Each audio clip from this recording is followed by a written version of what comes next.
Are you a working stay-at-home mom with a toddler running around and you're wondering, how in the world am I actually going to get everything done that I need to accomplish today? Great, you're in the right place. My name is Morgan Marmuth. I am a stay-at-home mom of 3 boys ages 4 and under, and I run a business from home. So I've had a lot of opportunity to practice what it's like to work from home with young toddlers, and I'm excited to share some of my top tips with you today on getting things done and just managing your expectations as a working mom with a toddler around. If you like what I have to share today, I want to personally invite you over to my Facebook group for working stay-at-home moms. Maybe you're already working, maybe you're thinking about starting a job from home. Either way, I would love to see you over there. I'll put the link for my Facebook group below in the top comment and in the description so you can't miss it. All right, let's dive into today's topic. Okay, so you work from home and you've got a toddler around. Or maybe you're like me and you have several toddlers around. Either way, I think let's just address the elephant in the room.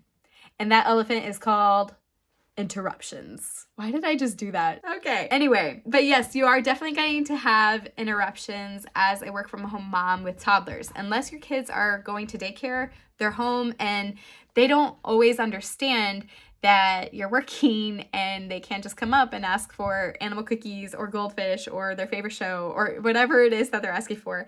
So dealing with interruptions, this is something that I've really sometimes struggled with, especially when I'm in the zone. If I actually am fortunate enough to have the time to get focused on my work and I'm really in the zone and then the kids interrupt me, sometimes I've been known to just get really frustrated and lose my cool or to just respond with kind of a snarky attitude when really they're toddlers. I mean, this is their life.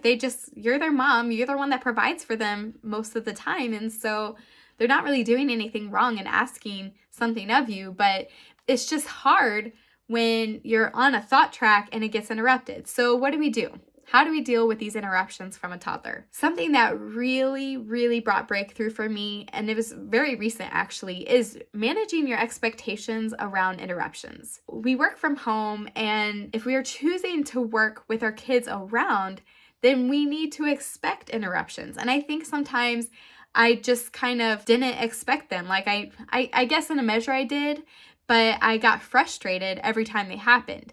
Instead, I've had to make a shift to where I'm expecting an interruption. So I tell myself before I sit down, in my head, I'm talking to myself because it would be weird to say it out loud. Okay, Morgan, you're sitting down to work right now and your toddlers are right here. So you know they're going to interrupt. So you manage your expectations ahead of time and just make sure that you answer with grace and with patience when they talk to you. And of course, with a toddler, they're kind of they're coming into that age where they are starting to understand bigger concepts. So yes, definitely express to them, hey, mommy's gonna sit here and work for a few minutes.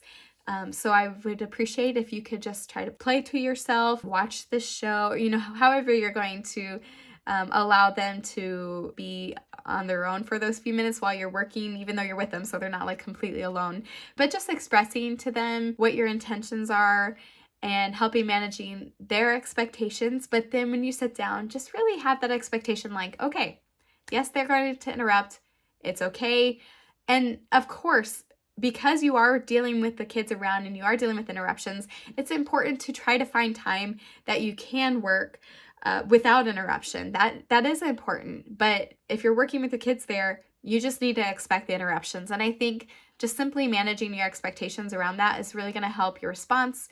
And because you're responding with a better attitude, I think that in a way that's just going to help you to feel better about yourself and maybe even be more productive simply because you're in a happier mindset. My second tip for working from home with toddlers is, and I kind of alluded to it earlier, but finding that time that can be uninterrupted.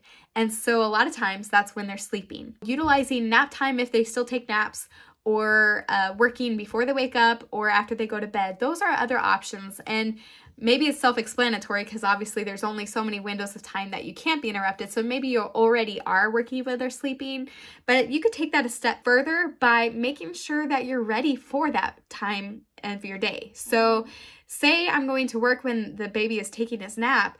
A lot of times I found myself struggling because I wasn't quite ready when he went down for his nap. So now I'm still wrapping up other chores that really could have been done when he was awake in order to sit down and do my work. Like I work at the kitchen table. That's where I like to work so that I'm present with my older kids. And we have a small house right now. So my husband's in our bedroom and the baby's sleeping in the other bedroom. So I don't really have an option. So I have to work at the kitchen table right now.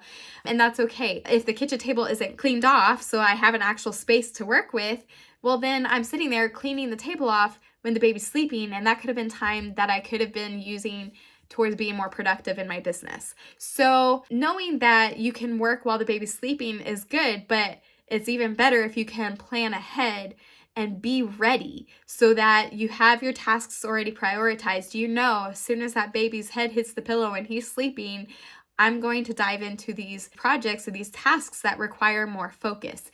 And so it does require some discipline, but it definitely helps you with your productivity. So that's definitely a way to utilize nap time and bedtime, is to make sure that you've planned ahead and you're ready. Okay, and my final tip for you, and this one's actually kind of a little different, but it definitely plays into it, working from home with a toddler, is meal plan. Meal planning can definitely be a game changer for moms with young toddlers because it saves you a lot of time at the end of the day. So a few steps that you could take in your meal planning journey is to make sure that you create a menu and a grocery list for the items that you're going to need for that menu, and then making sure you have those grocery items on hand. So that's kind of all in one, is menu plan and grocery shop for that menu.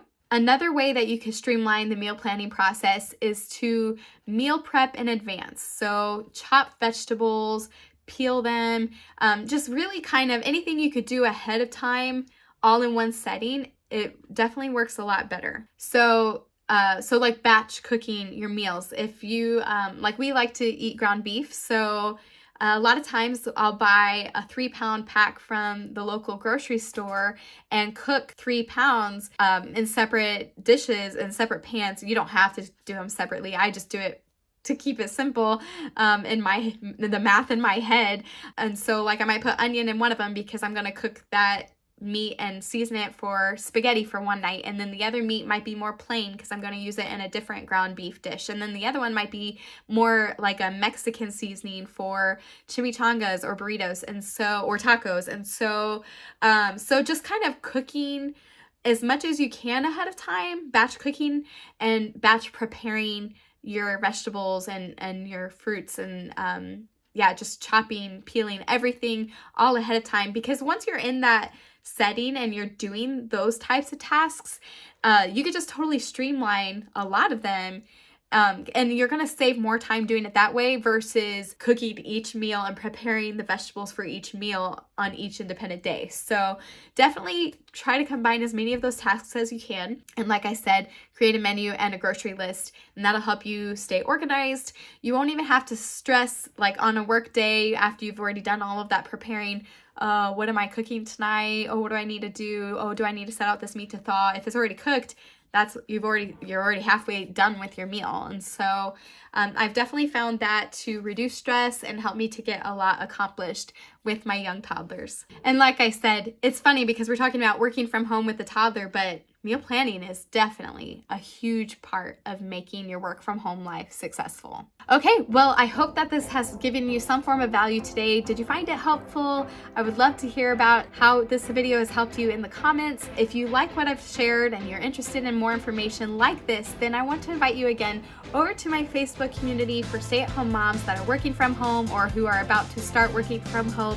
There's a lot of tips and tricks on life with kids there, lots of encouragement, and live Q&As where you could ask specific questions and get answers to those questions.